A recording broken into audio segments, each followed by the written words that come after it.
Good morning, students. Today we are going to the new unit, that is gravitation and gyroscopes. So, in the last class, we talked about the friction and friction materials, friction tires and the clutches. So, brakes and dynamometers.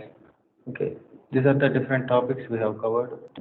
Next, in this topic, we are going to discuss about content related uh, gyroscopes and precision. So, in precision, noted the precision is a body, a body moves along a curved path with a uniform linear velocity, a force in the direction of centrifugal acceleration, which is known as centripetal force, that has to be applied externally over a body so that it can move along a required curved path. So these external force is applied is known as active force. And then when a body itself is moving with a uniform linear circular path, it is subjected to the centrifugal force radially outward. This centrifugal force is called reactive force. The of this reactive or centrifugal force is to tilt or move the body along a radially outward direction. Due to that, there is an option of this centrifugal force or reactive force will be applied. This gyroscopic inertia prevents a spin top from the falling sideways. So, in this, what is an precessional angular motion? We know that this angular acceleration is the rate of change of angular velocity with respect to time.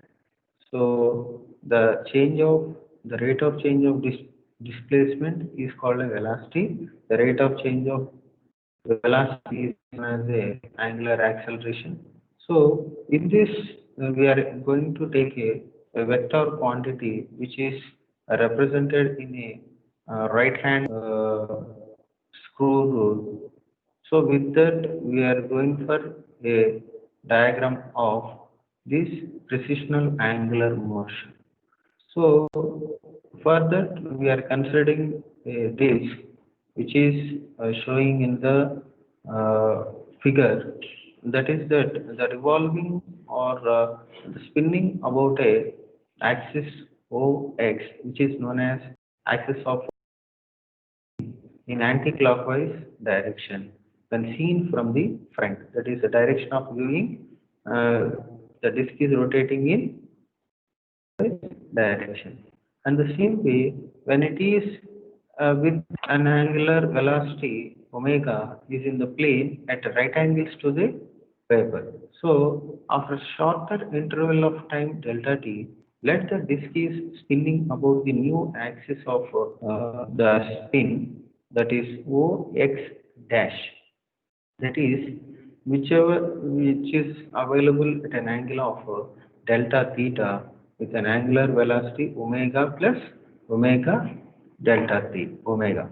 So with this right angle screw rule, the initial angular velocity that is of the disk, that is omega, is represented by the vector OX, and final angular velocity of the disk after rotating an angle of delta theta, which is represented with omega plus delta theta, which is represented in the axis OX dash.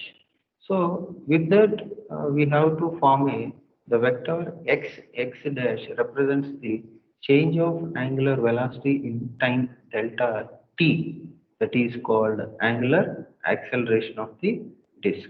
This may be resolved into two components, that is one is parallel to OX and another is perpendicular to OX. So based on these components, we are taking the angular acceleration, that is alpha, angular acceleration indication alpha, and alpha t is equals to x, alpha t is equals to x or by delta t, that is equals to the distance of xr is equals to or minus ox by delta t, that is equals to or we will call it as a, that is of components of x dash, so we can write it as ox dash cos delta theta minus ox by delta t. Then OX dash we can represent it as omega plus delta omega cos delta theta minus omega. So we can call it as this simply, we can write it as omega,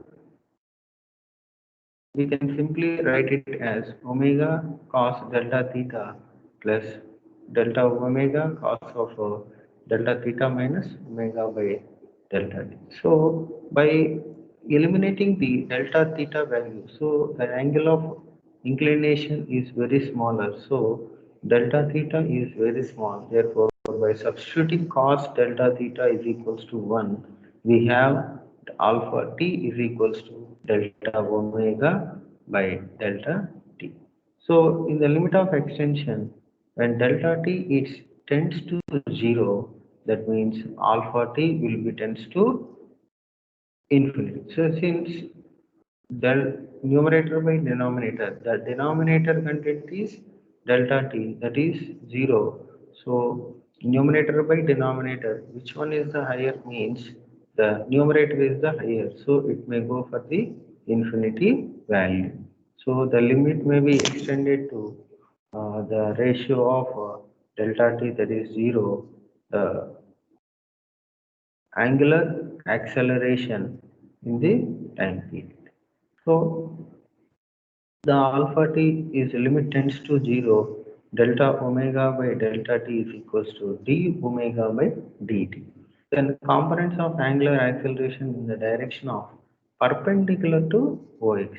In the previously we have taken up the value for delta t, I mean alpha or angular acceleration which is parallel to OX. Now we are taking the component perpendicular to OX. Then perpendicular to OX is nothing but angular acceleration is equals to or x dash by delta t, that is equals to ox dash into sine delta theta by delta t, that is equals to, so we can write it o x dash, here we will call it as, there it is xr by delta t, that is angular acceleration in the direction of or parallel to the ox. Now we are taking the angular acceleration in the direction of perpendicular to ox. Here the direction of ox is nothing but the xr distance. Perpendicular is or x dash. So the direction of x dash or x dash is equals to, we can write it as O x dash by delta t into sine delta theta. Then O x dash we can write it as omega plus omega, delta omega into sine delta theta by delta t. So by solving similarly what we have solved in the previous uh, continuity of OX, that is in the direction of OX. In the same way, we can get it the angular acceleration in the direction of perpendicular to OX as, that is omega into d delta theta by dot. So in the limit of extension, the delta t is tends to 0. The angular acceleration is omega into omega p. So where the omega p is nothing but the d theta by dt. So when the d omega by dt will be occurred means the delta theta or delta t is tends to 0, the what is the resultant will be go for the d.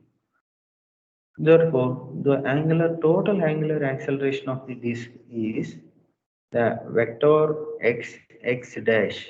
That is the total angular acceleration of the disk. So that is equals to, we can write it as vector sum of alpha t and alpha c. Alpha t is nothing but in the direction of ox, and alpha c is nothing but the perpendicular to the direction of ox. So d omega by dt plus omega into d theta by dt.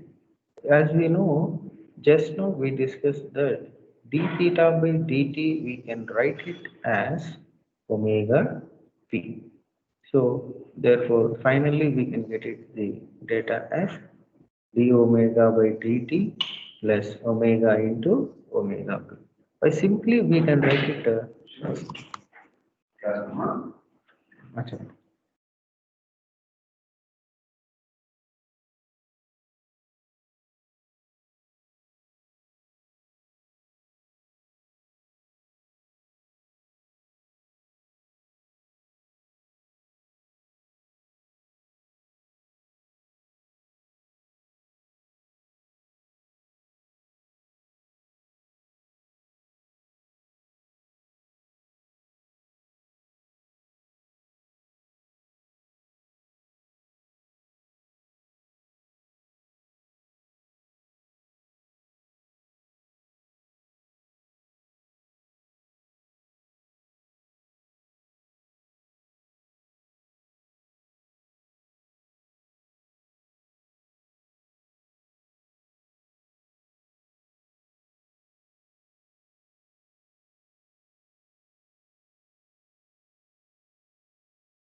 where where the delta theta by delta t is the angular velocity of the axis of the spin axis, which is perpendicular to the plane in which the axis of spin is going to rotate. So this angular velocity of the axis of spin, that is delta theta by delta t, is known as angular velocity of precision, which is denoted by omega p. Then the axis above which the axis of